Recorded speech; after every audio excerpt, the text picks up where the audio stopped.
के संकेत करत है ननद भौजाई के बात बा ननदिया अपने भौजी से कहा है पहले देखा सब भौजी रही अब तो भाभी हो गई जो भौजी कह दे कहाँ लागत है बेका कुछ नहीं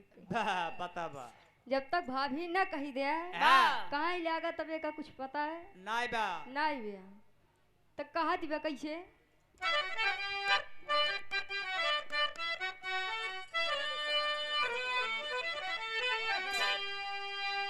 सानना नरतिया डोले सानना नरतिया डोले बाहे जब पवन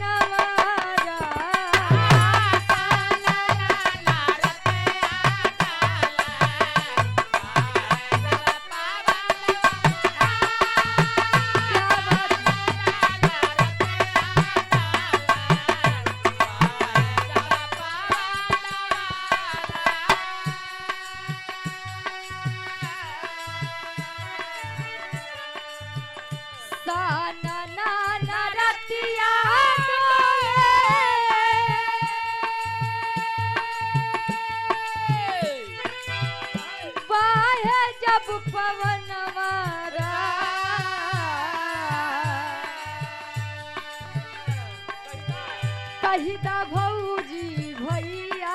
जी से कहिदा भौजी भैया जी से दई दे मोर गवनवा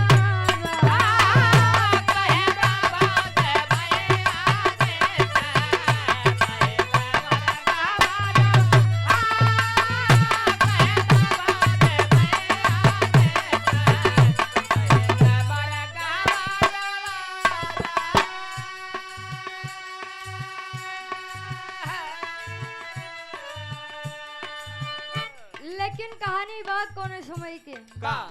आज तो मान ले भंडारा रखागा भगवान कन्हैया जी के बरही के उपलक्ष्य में श्रद्धालु है ने आप सब भंडारा जब मोरंग ध्वज जी के द्वारे भवा भंडारा भवा कब मोरंग ध्वज जी के द्वारे सब चीज बा घरे सब चीज बा कोनो चीज के कमी ना बा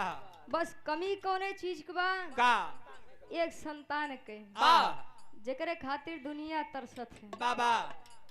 रानी जी मोरंग ध्वज जी से कहते हैं कैसे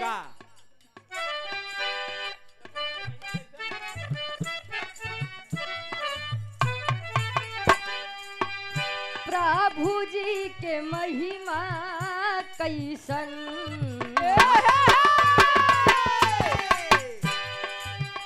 प्रभु जी के महिमा कैसन बाटे विधानवा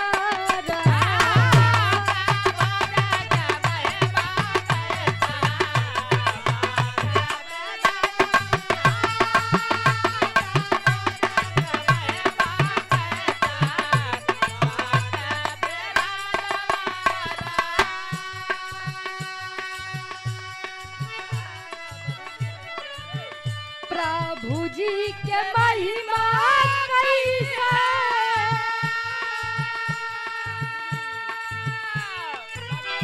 बाटे विधनवा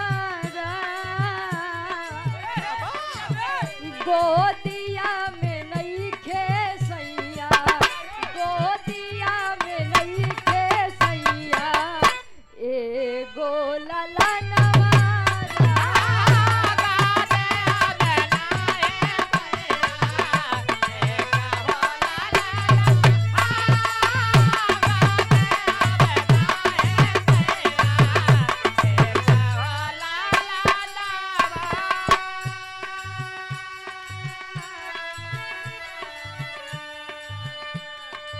मोरंग ध्वज जी के सारी चीज बा वह समय के राजा रहे बस एक चीज ना रही जेका काथे संतान परिवार भरा रहा धन दौलत उतना ना रहा तबो काम चलत है लेकिन धन दौलत रहा घरे लड़कियां ना रहा ये बात बड़ा खलत है भैया जब राजा मोरंगज के को बदेला नहीं भैया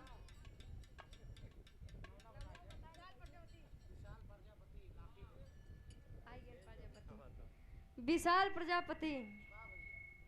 21 रुपए का महान आशीर्वाद पढ़ लिख के अपने जिला जवार के नाम रोशन करे भैया।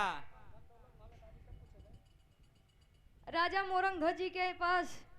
धन दौलत रुपया पैसा महल अटारी सब रहन बस एक पुत्र के वियोग में सब चीज फीका लागत रहन। अब रानी कहीं कि राजा ऐसन कुछ करे काम चले ना हाथ पे हाथ धरे काम बने ना आप जाए भगवान विष्णु जी नहीं ब्रह्मा जी शंकर जी केहू प्रसन्न करें कतो न कतो तो आशीर्वाद लागिन जाए। आज राजा मोरंगध्वज सब छोड़ के राजपाट छोड़ के बियावन में चले गए। जब चले गए तपस्या कर रहे हैं अंतरा के पहले अंताल में गुरु जी लिखन का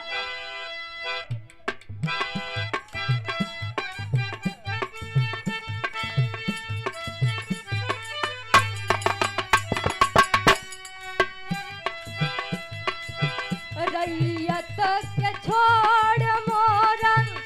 गईले बीच बनवा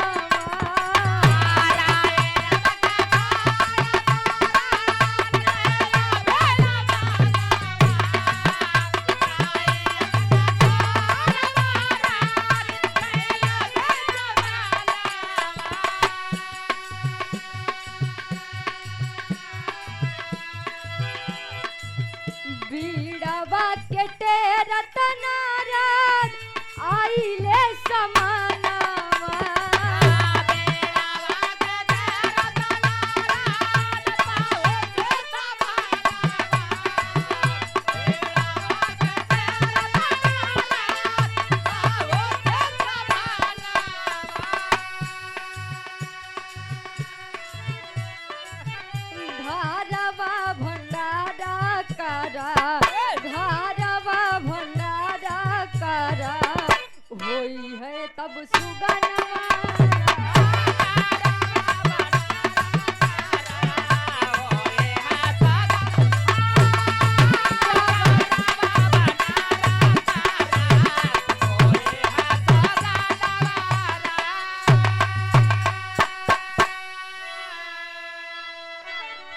राजा मोरंगध्वज जी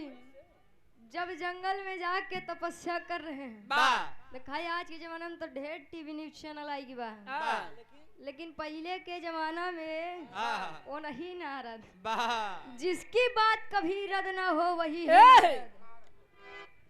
नारद जी बीड़ा टेत नारायण नारायण नारायण नारायण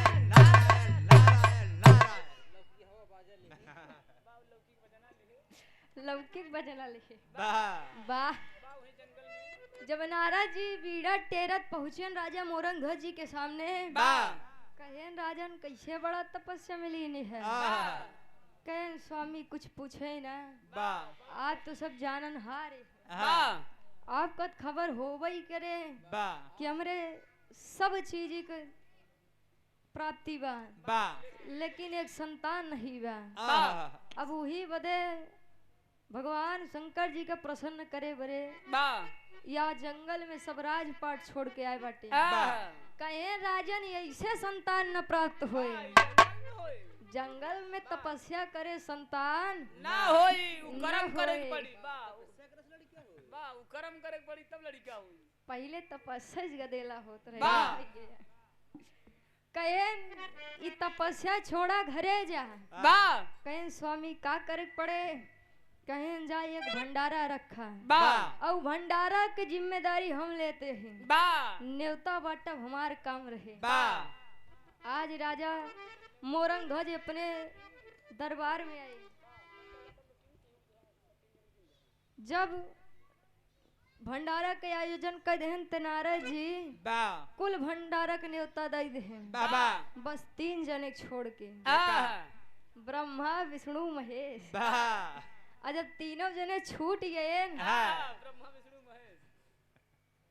जब तीनों जने छूट गए तब नीचे भंडारा के कार्यक्रम चलेला। बा जब वही पूरी कचौड़ी के सुगंध स्वर्ग लोक तक गए। अब विष्णु जी कहे न का बात बा, मृत्यु लोक में भंडारा और हमसे आमंत्रित ना है। ब्रह्मा जी से पता करे पड़े। अंतरा के दूसरे अंताल में लिखे गुरु जी का,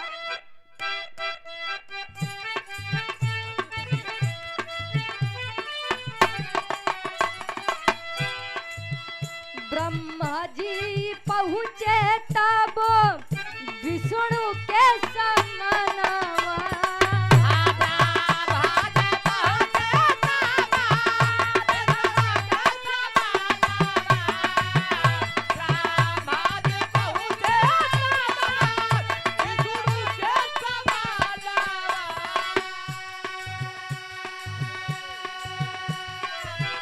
पूरी कचौड़ी बिना तारा सतबा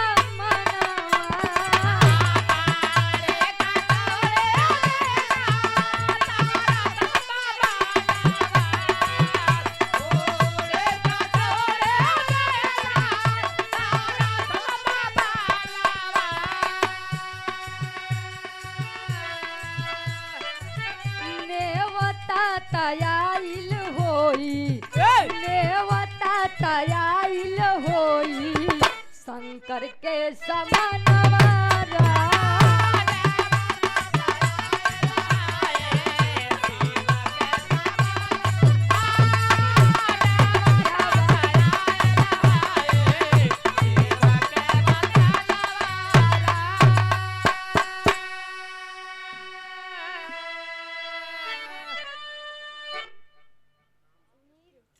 मीरगंज की पावन धरती से आप परम सम्मानित परम सदे श्री राम सुमेर जी भैया जी के द्वारा 51 रुपए का महान आशीर्वाद गोड़ छुके पहली बार आशीर्वाद के चार कि हम बच्चे अपनी कला में कामयाब रहे। जब यार ब्रह्मा जी गए कहे न कि राजा मोरंग ध्वज के द्वारे न्योता बा, हमका न्योता नहीं मिला, लागत बा कोनो चूक होई बा। कहेन विष्णु जी से पूछी अगर उनका मिला होए तो हम लपेट लाग कहे नो चला जाएंगे कई दिन न्योता मिला रहन आप सबका याद ही न हुई। अब विष्णु जी के द्वारे गए कहन का विष्णु जी कुछ समाचार बा, कहन कौने चीज ही कहन देखा था मृत्यु लोक से पूरी कचौड़ी सुगंध आवत बा। कहन तब कहन का भा निमंत्रण आपो पास ना आए, कहेन ना प्रभु निमंत्रण ना आएगा, कहेन गजब हो गया, मतलब न ब्रह्मा न विष्णु हमका लागत शंकर जी के लगेगा होए। एक कई काड़े में तीनों जने हो लागत है न्योता दाब ले। अब दोनों जने पहुंचन शंकर जी के लगे कहन प्रभु कुछ जुगाड़ बा, 100 रुपया इनाम मिला। आप आदरणीय श्री राम सहाय यादव जी दादाजी के द्वारा इस भाव को समझते हुए 100 रुपए का महान आशीर्वाद गोड़ छुके पहली बार लाख लाख आशीर्वाद के चाह रही कि हम बच्चे अपनी कला में कामयाब रहे। शंकर जी के लगे गए कहन हमका पता बा कि आपके लगे न्योता आए बे, आप बताए ना हमका सही का भाई हम सही चला जाते आप जाएंगे हमका पता बा। अब शंकर जी कहेन हमरे लोग न्योता ना आए, कहेन कुछ तो बात बा, एक काम करा चला पता लगा जाए। अब शंकर जी स्वाभिमानी कहेन बिना न्योतक हम न जाए, पार्वती जी बिना न्योतक गए, लेकिन शंकर जी टस से मसनाई भई वह जमानक ससुरारी रही बोला। लेकिन आज के जमाने में झूठाऊ सुन ले ससुरारी कुछ पड़ा बा, दुल्ही पीछे रहे लेकिन दुल्हा आगे कब चले की हमका लागत है तुम्हें देर होए, एक काम कर तोरे भाईवक हम भेज दे हम चल दही ते आए। आज के जमाने वाले ती ससुरारी